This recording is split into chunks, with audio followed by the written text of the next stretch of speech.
monster in the room. Okay. Okay. Ma'am, una nga, dahil naging medyo controversial yung inyo naging explanation of votes, parang sabi ng mga taga-kamara, niyurakan nyo daw yung House of Representatives dun sa inyong explanation of votes. Dead man, turo ng nanay ko dyan eh. Siyempre, as expected, wala akong niyururakan. Sabi ko nga, suggestion lang naman to, kayo magalit at wala namang pinipilit at sinasuggest ko lang. Total, panay flex ng ilan na impeach sino, impeach dyan. Nako, di ganyan. Huwag pakialaman ang mga pinili ng taong bayan, yung kaya na lang nila, kaya nasabi ko yun. Mm-hmm.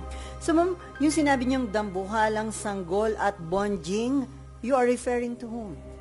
Ang bira naman kayo, yung punchline, ipapaliwanag pa. Hindi na nakakatawa yun.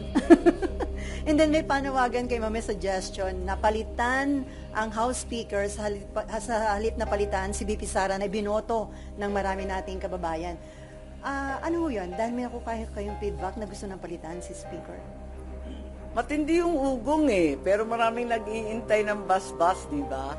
Nung araw ng SONA, maraming nag-aabang. Nababalitaan ko rin yung mga umaalma. Mahal ko ang Kongreso, mahal ko mga kongresista.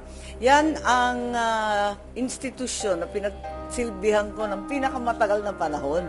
Labis-labis nga ang ibinigay kong taon dyan, 12. Bago pa nag-1986, nandyan na ako. Tanda ko na Kaya, ang pagkaalam ko, ang trabaho ng kada kongresista ay pagsilbihan ng kanyang distrito o sektor. Bakit ngayon naiiba yata? Sayang naman, marami namang mahusay na kongresista, talagang nakatutok sa kanilang distrito, tumutulong sa tao, abala sa flood control. Sana, yun na lang pagtuunan ng pansin. So marami kayo nakausap from the House of Representatives saying na gusto na nilang palitan ang House leadership. Maraming abangers, di ba? Sino ba nagsabi nun? Maraming nag-iintay. Pero hindi dumating. Ang bus-bus, yun ang problema. Bus-bus? From the palace?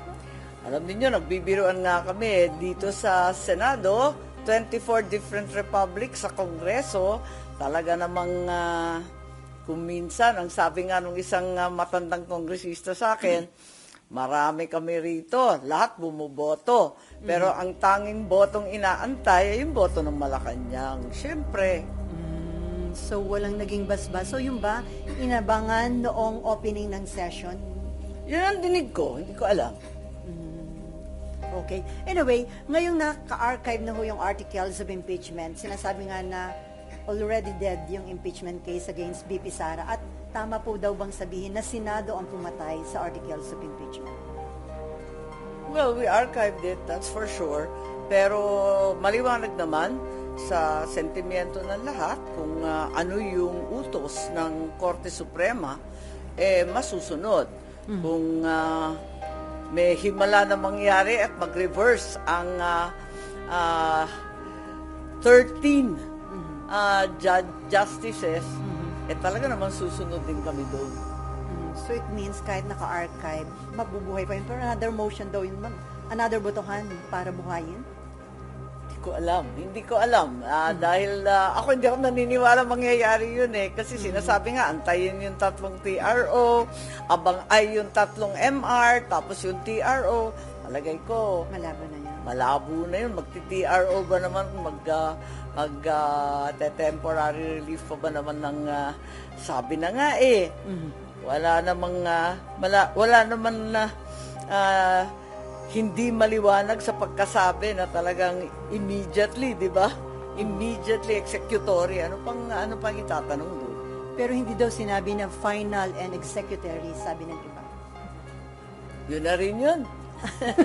Pero ang observation ng ilan, parang yung forthwith in-apply pagdating dito sa pagpatay daw sa articles of impeachment, pero hindi in-apply yung nasa Constitution na forthwith nung i-file dito para agad nagkaroon ng impeachment trial. Hindi naman paspasan Matagal na rin Kailan ba lumabas yung Supreme Court? Oo. July 25. Kaya nga, so nakalipas din yung ilang linggo, hindi naman na talagang pinagmadalian. Yung dati, di ba nag-recess rin kami eh. Talaga naman last hour of the last day eh. Talagang nag-recess, may election pa. Eh, anong gagawin mo? Ay, mambalikan ko lang, na-offend ka ba nung may mga nag-thumbs down after your explanation of votes kagabi? Hindi ko napansin, sorry. Hindi ko napansin eh. Si SP Jinggoy ang nakakita. Hindi ako makareact. Walang impact sa akin eh. Hindi ko nakita eh. Tuloy-tuloy nga ako eh. Tuloy-tuloy. Sabi nga ni Pro Temp na hihintuin daw ako. Eh kaso dire-diretso lang ako magsalita pagkat hindi ko nga napansin. Pero bali wala sa inyo, ma'am, yan. Wala, sanay na tayo eh. And then, ma'am, sinasabi Pero wag sanang umasta ng ganon sa Senado. Hindi maganda, no? dapat irespeto. So, kahit pa paano, di ba? And then, ma'am, sinasabi na historical yung ginawa niyong botohan kagabi.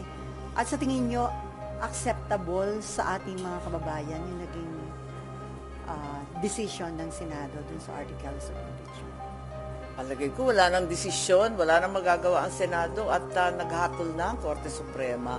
Alangan naman, yung mga mambabatas pa ang hindi susunod sa batas. And as expected, disappointed po yung lawmakers cannot be lawbreakers, hindi ba? At yung boses ng ating Korte Suprema ay boses ng konstitusyon. So, maliwanag naman yun. And then before Mayan, dahil nga po dun sa nangyari, may hamon si Senator Erwin Tulfo kay BP Sara na magkusa na ipakita sa public yung mga documents kung talaga daw o hindi siya guilty dun sa mga allegations para malaman daw po ng publiko. Well, sa palagay ko, ang daing pinataw ng mga kaso kay VP Sara. Maharap siya sa ombudsman, meron pa siyang COA ng mga investigation. Tapos sa lower court, may mga pending pa. So, hindi masasabi na hindi natin malalaman o hindi mauungkat lahat ng dokumento at lahat ng issue tungkol doon. So, I think sa lalong madaling panahon, I'm certain that this will all come to fore. Okay, Mayan.